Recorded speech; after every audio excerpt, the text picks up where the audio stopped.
हिंदू धर्म में भगवान शिव के अनेक स्वरूपों की उपासना की जाती है। उन्हीं में से एक अत्यंत रहस्यमय, उग्र और रक्षक स्वरूप है भगवान काल भैरव। काल भैरव को काल का भी काल कहा गया है, अर्थात जो स्वयं मृत्यु को भी नियंत्रित कर सकते हैं। उनके जन्म दिवस को काल भैरव जयंती के रूप में मनाया जाता है। ये तिथि मार्गशीर्ष मास की कृष्ण पक्ष की अष्टमी को पड़ती है। इसे कालाष्टमी भी कहा जाता है। काल भैरव की उपासना से जीवन के सभी प्रकार के भय, शत्रु और बाधाएं दूर होती है। वे समय, मृत्यु, कर्म और न्याय के देवता है।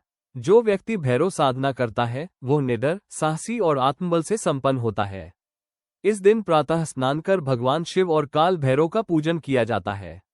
भैरव जी को सरसों का तेल, काली तिल, नींबू, नारियल, सिंदूर और काले कुत्ते को भोजन अर्पित करना शुभ माना गया है।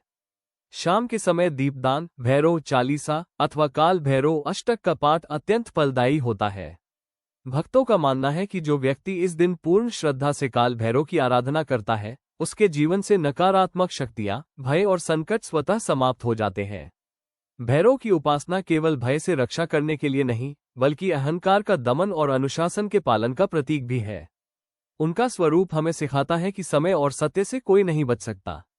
जो व्यक्ति धर्म के मार्ग पर चलता है उसके लिए भैरव रक्षक बनते हैं, और जो अधर्म करता है उसके लिए चेतावनी।